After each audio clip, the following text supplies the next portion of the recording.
What's up, guys, and welcome back to the channel. And today we are going through a Cold Wave Monarch deck. But it's going to be a little different today. We have two different deck builds that we're going to test out. So this is the first one. So this is one that I've seen on, oh man, it was Goat Duels. It was on their channel.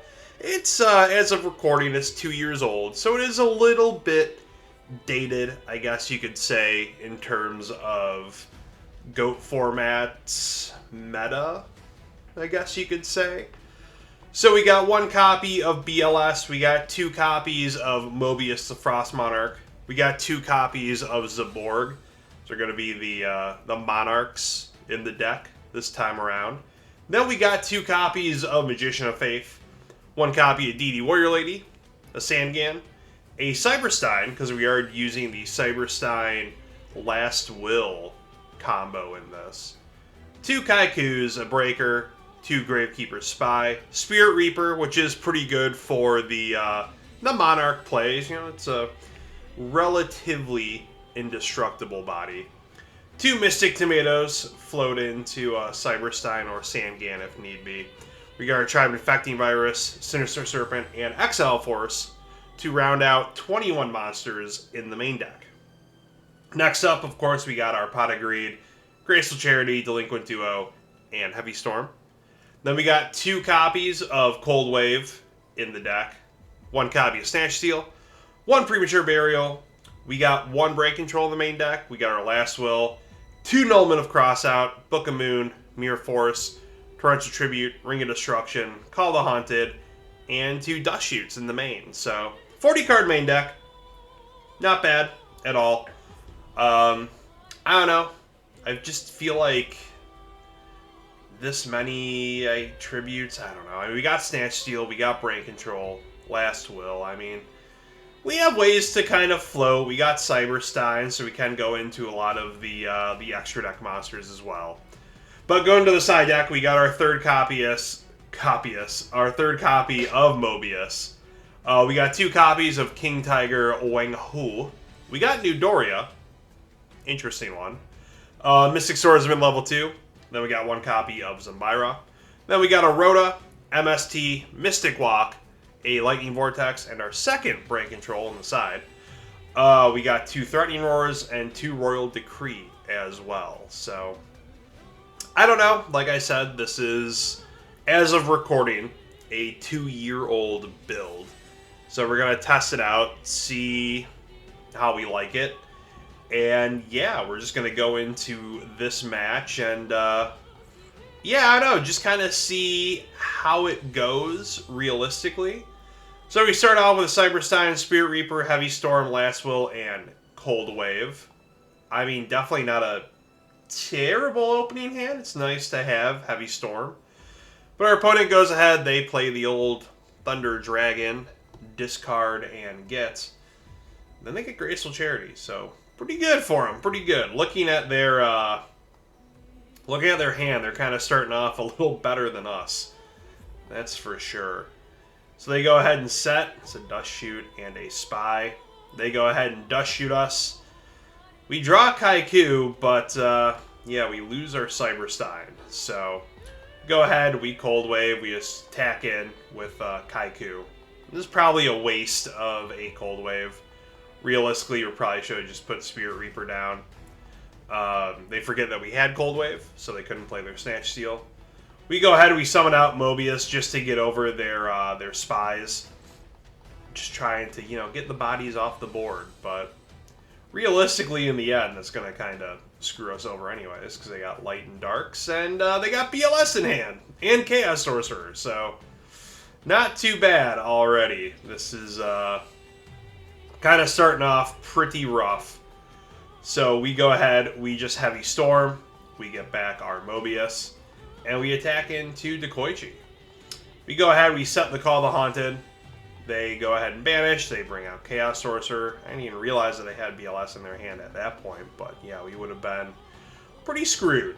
pretty screwed. So we draw our second Kaiku, we just go ahead and attack in, they Raigeki break us, and we set Spirit Reaper. I mean, we're kind of screwed right here, yeah, and then that's that for game one. I feel like we just got wrecked way too quickly. Not only that, I just feel like, I don't know, our starting hand, it wasn't exactly the best, and then of course losing Cyberstein as well really didn't help. So we go ahead, and we start off, we set the Spirit Reaper, but we start with Heavy Storm, BLS, Mobius, Brain Control, and Nobleman. So, pretty decent. They played Delinquent Duo. Unfortunately, we lose our Nobleman. We just toss our Heavy Storm. I didn't want to lose anything else in there. I guess realistically, probably could have just lost BLS. They hit us with Trap Dust Shoot. We lose our Mobius. We're just not doing too hot in this. Honestly, this build, the way it was drawing, the way it was playing, was making me pretty furious, actually. And at this point, we're just kind of getting wrecked. I mean, they're just turboing through. They get out there, Tribe Infecting Virus, they attack in for 19. And, yeah, I mean, we play Brain Control. We can't even, get that off because they book the Tribe Infecting Virus, so we just go ahead and set the Call to Haunted. Do we even have... We don't have anything in there. So unfortunately, we're just kind of getting wrecked left and right. And yeah, there is no winning on that one. So I mean, what can you really do? So here's the second build that we try out. I switched a few things up. So in here, we still got the BLS, we got 2 Mobius, we have 1 Zaborg in the main now, 2 Magician of Faith, DD Warrior Lady, Sangan. So this time I opted to put in Dekoichi. I took out the Cyberstein Last Will package. So I figured just kind of get a little more draw power would be a little better. But we got the Breaker, we have the Spies, but we also have a third now too.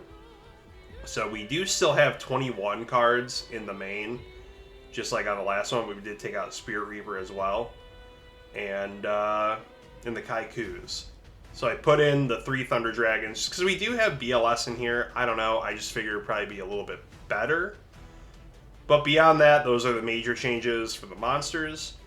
Then I put in Lightning Vortex in the main instead of being in the side, which I didn't even replace anything in the side now that I'm looking at it. But it just felt a little better. I don't know, having a Lightning Vortex in there, I guess. So that was really the only changes I made. I guess I kind of made it a little more chaos-oriented. But I felt a little better about this kind of build. So here we go. Here's a nice match with that. We're starting off a little bit better of a hand, Breaker, Pot of Greed, Moth, BLS, and Delinquent Duo. They go ahead, they set, it's Arsenal Summoner. I mean, it's a very interesting choice. But I guess realistically, we are playing a little less powered deck as opposed to the one prior, so I guess you can take that for what you will. But we go ahead, we drop Delinquent Duo. They lose the Charm Infecting Virus, and they discard the Sinister Serpent. We go ahead, we attack him with Breaker at 19. It's Arsenal Summoner. So, yeah, getting Skull Guardian. That was an interesting one to me. They were playing some kind of weird ritual deck. We go ahead, we just toss back their Thunder Dragon from Trap Dust Shoot. Bring out Mystic Tomato with Breaker, and we're just attacking in, just getting in the old beatdown, the old beatdown. They go ahead and set, what is it, Senju? Senju with the OG art. I just attack in with Breaker. Attack in with Breaker, and then attack in with Tomato. We're just doing a nice classic monster beatdown. Definitely doesn't hurt. They go ahead, they set, and then they, hit Nobleman on our Moth, unfortunately. But what can you do? We go ahead, we just attack in with Breaker. If it's not broke, don't fix it. So they're down to 19. We're still at 7,000 from our delinquent duo.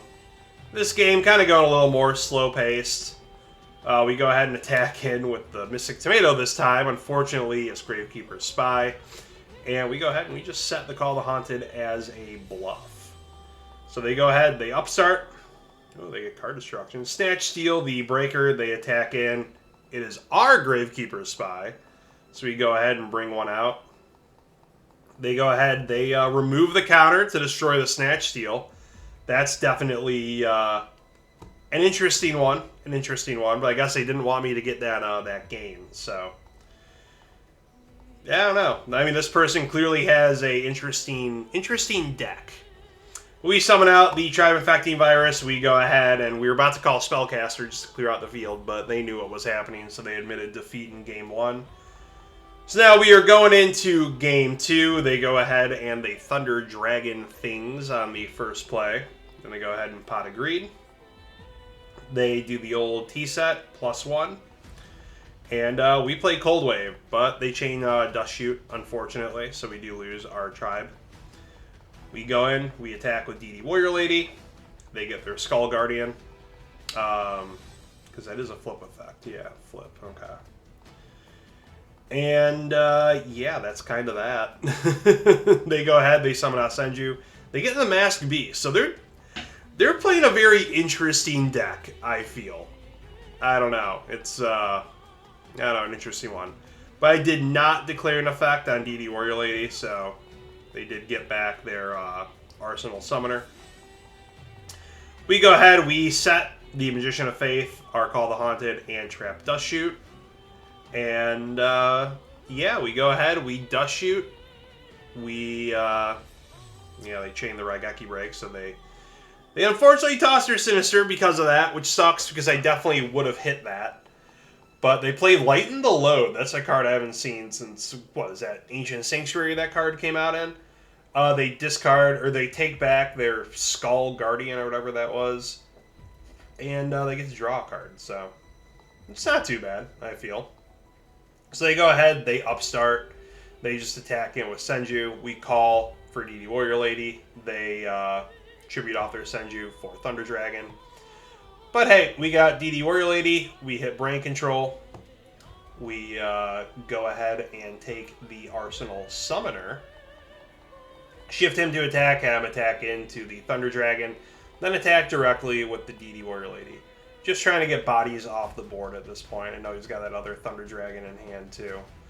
So we go ahead, we draw, we get Zaborg. Pretty good, pretty good. We attack him with DD Warrior Lady. Unfortunately, we are met with the Mirror Force. But they don't really have a whole lot going on either. We attack him with Mystic Tomato. They go ahead and Raigeki Break. So it's very just back and forth right now. We get Delinquent Duo. We make them lose all the cards in their hand. We attack him with Tribe Infecting Virus. So not bad. They they set their Sangan. We Heavy Storm. So we get to destroy the Trap Dust Shoot and the Lighten the Load. Then we go ahead and we bring out Zaborg. So Sangan gets them their Spy. So we attack in directly with that. They go ahead, they draw their Breaker. We get Mystic Tomato, we attack in. Unfortunately, it gets on the other Spy. I mean, I knew it was going to be that anyways, but what can you really do? We attack in with Zaborg and attack in with Mystic Tomato. They go ahead, they draw, they get Kaiku. I mean, they got some stuff going. They play Torrential Tribute on their Breaker summon. Actually pretty good. Actually pretty good. So we discard for Thunder Dragon. I mean, that really disrupted my plays, clearly, because I had, like, nothing else going on here. So they take both. Yeah, both my Mystic Tomatoes from Kaiku. But we draw a Premature Burial, thankfully. So we'll do that. We're able to get back Zaborg. And Zaborg goes ahead and attacks into Kaiku. So now we're finally doing pretty good here. Doing pretty good once again. We Noblemen, and that's that. That is that. So that was the second deck. Few things just kind of switched out. I feel like just having the Thunder Dragons in there, having Dekoichi in there, you're able to go through a little quicker. Not that we got to play any Dekoichis in that game. But we are able to kind of thin the deck a little quicker. especially with that third spy as well. I mean, even if it does get nobleman, it does help kind of thin the deck in a certain kind of mindset. But you guys comment down below. What do you guys think about Cold Wave Monarch? Is it still a good deck? I mean, clearly it used to be pretty good.